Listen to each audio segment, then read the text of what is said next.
Hi, I'm Hannah. Growing up, I had everything a kid could want: loving parents and a cozy home. I was their only kid, and they spoiled me with love, not just stuff. They were big on education too, so after high school, I headed off to college and then landed a job as a travel agent. For over a decade, I hustled at a city travel agency, learning the ropes of the trade. After my folks passed, they left me a bit of money. Nothing crazy, but enough to make me think about starting my own thing. That's how I ended up opening my own travel agency. It was tough in the beginning, like, really tough. I had to scrape and claw for every client I got. But I made it work, and soon enough, the agency started doing alright, even thinking about expanding. I always believed in looking sharp, especially at work and public events. You never know who you're gonna meet, right? So, there I was, a regular at this little salon on the corner of my street, getting my hair done by Marie, a sweet woman in her 60s with hands of magic. We'd chat about everything: my business, her salon, the latest gossip. One day, Marie got all excited while she was washing my hair. "You know, Hannah, I've got a son, Mark. Such a handsome guy, and smart too. But still single. You should meet him." I was a bit taken aback, but went along with it. "Sure, why not? Could be fun." She beamed. "Great. I'll set something up." Fast forward, and I'm sitting across from Mark at a cozy little diner downtown. He was cute, alright, and had a way with numbers, working as a financial expert or something fancy like that. We hit it off, talking about everything from our favorite movies to our crazy work schedules. "You gotta have some crazy stories with a job like yours." "Yeah, there's never a dull moment, that's for sure." "What about you? Any crazy stock market stories?" I sipped my coffee, watching his face light up, talking about his day-to-day. "Nothing too wild. It's mostly numbers and grumpy old men," Mark shrugged, grinning. "But it pays the bills, and then some." We talked for hours, closing the place down. It was easy, comfortable. And just like that, Marie's matchmaking wasn't such a bad idea after all. After Mark and I got hitched, things took a turn. The wedding was a blast, full of laughter and dancing, but the next day it was like I woke up next to a different person. Well, not Mark, he was still the laid-back guy I fell for, but his mom, Marie, she flipped a switch or something. We were having breakfast, just a couple of days after the ceremony, when Marie dropped the bomb. "Hannah, darling, you and Mark should really think about getting a bigger place, you know? Something fitting for a growing family," she said, stirring her tea a bit too vigorously. I choked on my coffee a bit. A bigger place? We just got settled here." Mark chimed in, with that "let's not start a fight" look. "Mom's got a point, Hannah. We could use the extra space. Maybe something with a yard?"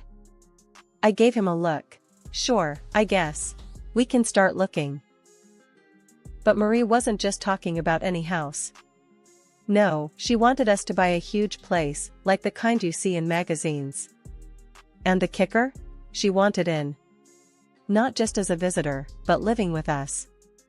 "Hannah, think about it. If I moved in, I could help out around the house. I'm planning to leave the salon, start something fresh.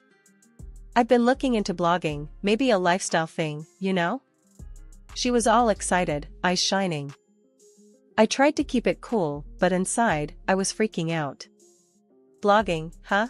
That's interesting. But living together? That's a big step." Marie nodded eagerly. "Exactly. And with my blog, once it takes off, I'll be more than able to contribute." The next thing I knew, I was nodding along, agreeing to house hunt. We ended up with a gorgeous place, way beyond what I thought we needed, but it had that charm, you know? When I saw Marie's eyes light up, I thought, maybe this isn't so bad. Then came moving day. Marie had boxes and boxes of stuff, way more than Mark and I combined. As we unpacked, she directed traffic like a general. No, that box goes in the upstairs hall. And can you put those books in the guest room? It'll be my office." As the weeks went by, Marie's true colors showed. She'd taken over the house, redecorating without asking, and her helping out turned into giving orders. "Hannah, I need you to pick up some things for my new blog setup." "Oh, and we need better lighting in here, it's for the blog." I felt cornered, not just by the bills and the new house, but by this whole new family dynamic I hadn't signed up for. "Alright, I guess. We'll look into it."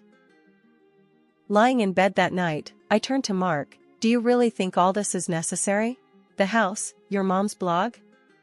Mark was quick to reassure. "It's all gonna work out, Hannah. Trust me, it's all part of settling in."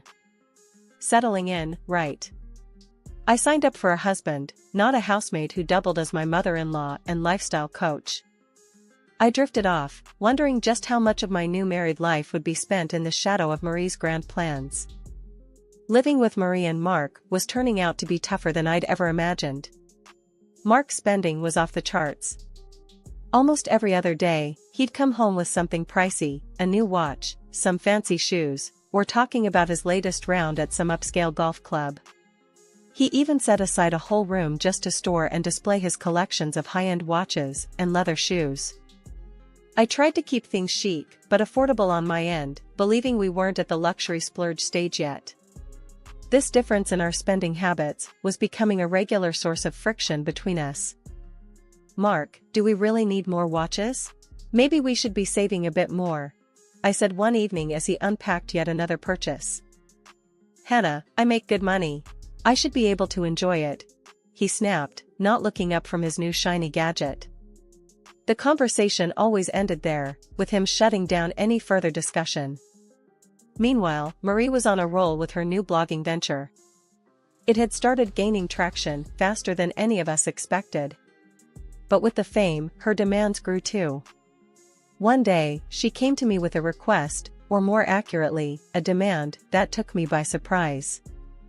"Hannah, darling, I've been thinking. To keep up with my blog's image, I need to get some work done. A facelift, maybe tweak my nose a bit. You know, freshen up," Marie announced as if discussing the weather. I was flabbergasted. "Marie, that sounds expensive. And cosmetic surgery? Are you sure?" She was all smiles. "Oh, absolutely. It's an investment in my career. And you know, being in the public eye now requires looking my best." I frowned. "But that's a lot of money, Marie. Money that could go to our household needs." Marie's tone shifted, turning sharper. "Hannah, you know how much this blog means to me.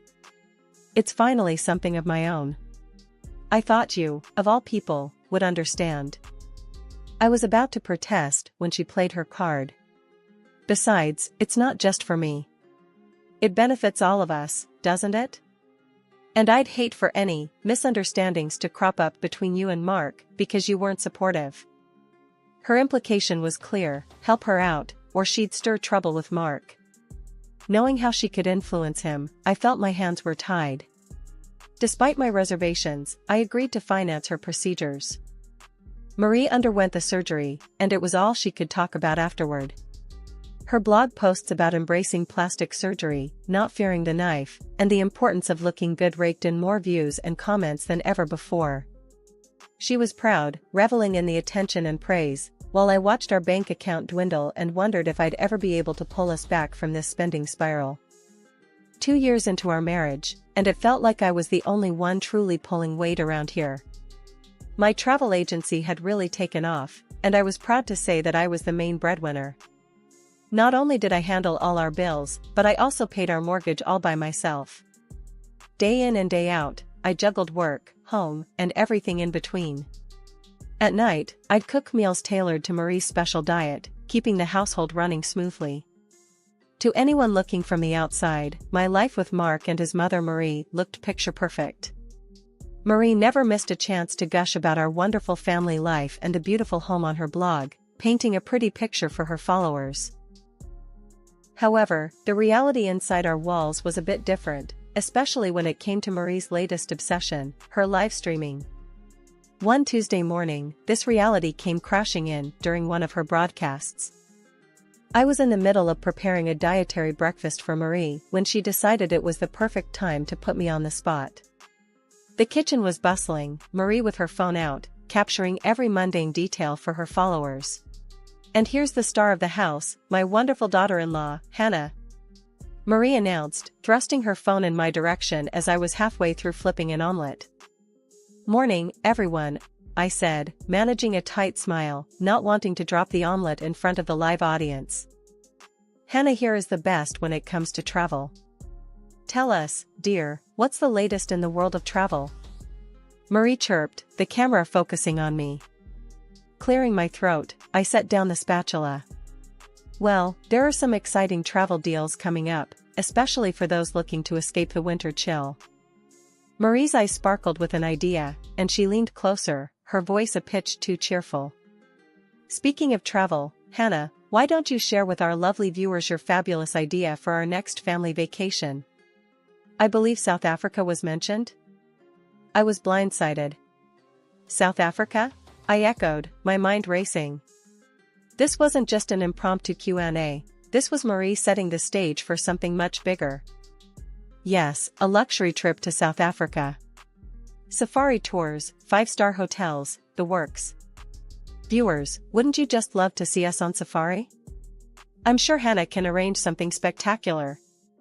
Her followers immediately chimed in with excitement, their comments flooding the live feed. Pressure mounted as I tried to keep my composure.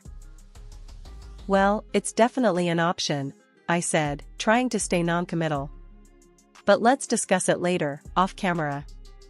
As soon as Marie ended the stream, I turned to her, frustration bubbling over. "Marie, we need to talk about this. You can't just plan things and announce them without discussing them with me first, especially not live." Marie was unflappable as ever, sipping her coffee. "Oh, lighten up, Hannah. It's good for the blog. And good for your business too, don't you think?" "It's not about the blog," I pushed back, feeling cornered. "It's about respecting each other's roles in this family. You can't use your followers to pressure me into decisions." I left the room, leaving Marie to make her far-reaching plans. That evening, things escalated when she complained to Mark. She spun the story, painting me as rude and dismissive of her ideas, claiming I was getting too big for my boots. Mark stormed into the kitchen where I was cleaning up. His face was thunderous. "Hannah, we need to talk. Now." He didn't wait for my response, just marched into the living room and I followed, my stomach in knots. He spun around, his words sharp as knives. "Mom tells me you're disrespecting her ideas, acting like you're the one who calls all the shots. That's not how we're supposed to work as a family." I was taken aback, the unfairness of the accusation stinging. "Mark, that's not true. I've always supported your mom, but nothing, Hannah. You know how important her blog is to her. And if you can't support us, maybe you shouldn't be part of this family," he interrupted, his voice cold. The threat hung in the air, heavy and suffocating.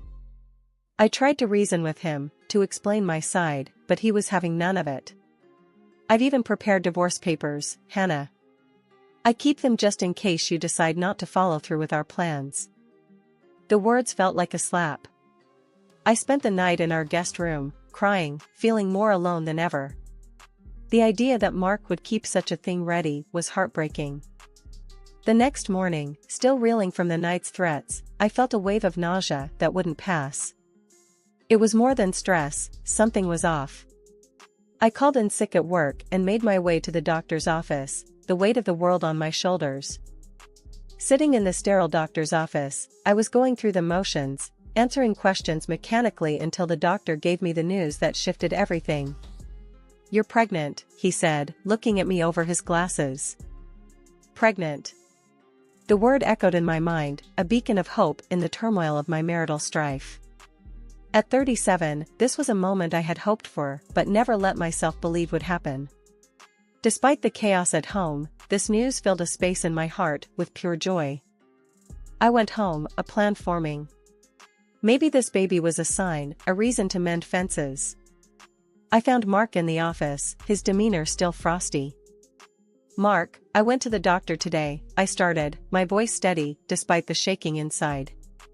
He looked up, wary. "And?" And, we're going to have a baby, I said, letting the words hang in the air. The change in Mark was instantaneous. His face softened, the edges of anger smoothing out. He stood up, coming over to wrap me in his arms. Really? That's great, Hannah. I'm sorry about last night. Things will be different now. Relief washed over me, mingled with caution. But there was work to be done if I was going to keep this family together. In a move to bridge the gap, I took the initiative to plan the trip to South Africa that Marie had so publicly put on the agenda. I threw myself into the arrangements, booking excursions to Cape Town and Johannesburg, a safari in a national reserve, and trips to both a desert and lush waterfalls. The trip to South Africa was supposed to be a fresh start, a way to mend the growing rifts at home. Instead, it spiraled into a disaster from the very start. As soon as we boarded the plane, Marie began complaining about everything, the length of the flight, the turbulence, and even the meals served on board. It's way too long. How could you book such an uncomfortable flight, Hannah? Marie grumbled as another wave of turbulence shook the cabin. Trying to keep my tone even, I replied, Marie, it's the shortest route available. There's nothing I can do about the flight duration or the turbulence. Her complaints didn't let up, and by the time we landed, I was already exhausted. But that was just the beginning. At the hotel, Marie's dissatisfaction found new targets. The moment we checked in, she started on about the hotel not living up to its online reputation. This place? This is where we're staying? I expected something far better, given the pictures online. Hannah, are you sure this is the right hotel? She criticized loudly as we stood at reception. Mark, as always, was quick to back her up. Yeah, Hannah, Mom's got a point. It doesn't look like what we saw on the website. Feeling the sting of their joint disapproval, I managed to say, this is one of the best-rated hotels in the area. I'm sorry it's not what you expected, but let's try to make the best of it. Despite my efforts to keep things positive, Marie's and Mark's displeasure only deepened. Marie found fault with every aspect of the hotel, from the service to the food, and Mark echoed her every sentiment. It didn't help that I was feeling increasingly unwell, the early stages of my pregnancy making it hard to keep up with the demanding schedule of tours and activities I had planned. The tipping point came after yet another day of excursions that neither of them enjoyed. Marie summoned me to her room for a serious talk. The moment I entered, she launched into a tirade. Hannah, you are by far the worst travel specialist I've ever seen. You've completely ruined our trip, she accused, her voice sharp and cold. Stunned, I tried to defend my efforts. Marie, I've arranged everything according to what we discussed. I'm trying my best here. But she wasn't having any of it. Grabbing my arm, she nearly shouted, Get out of here, Hannah. Stop ruining our vacation. Before I could react, she pushed me out and slammed the door. Shaken, I returned to my room, only to find my suitcase outside the door. Mark was there, his expression hard and unsympathetic. I can't deal with this anymore, Hannah. You being sick all the time, it's too much. I think it's best if you leave, he said, his voice void of the warmth I once knew. Feeling a mix of disbelief and heartbreak, I picked up my suitcase. Without a word, I left the hotel. I felt incredibly unwell, my body and mind pushed to their limits. At that moment, all I wanted was to be back in the safety of my own home in the USA. The flight back was agonizing. Every turbulence shook me not just physically, but also emotionally, my stomach churning with pain and distress. I landed back home with a sharp ache that seemed to gnaw deeper with each passing moment. Instead of the comfort of home, my first stop was the emergency room. The diagnosis confirmed my worst fears. I had suffered a miscarriage. As I lay there, trying to process the loss, my phone lit up with countless missed calls from Mark and Marie. With a heavy heart, I called back, only to be thrust into another chaotic situation. Marie's voice crackled through the line, frantic and demanding. Hannah, it's all gone wrong here. We've been robbed, our documents, our money, everything.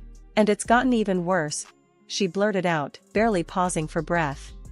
Trying to steady my voice, I asked. What happened, Marie? She continued, her voice tinged with panic. We were out, and I was filming for my blog, just a normal day, when someone snatched our bags. And when I complained about it to the hotel staff, they were so rude, I had to tell them off. They called the police on us, and now we're in jail.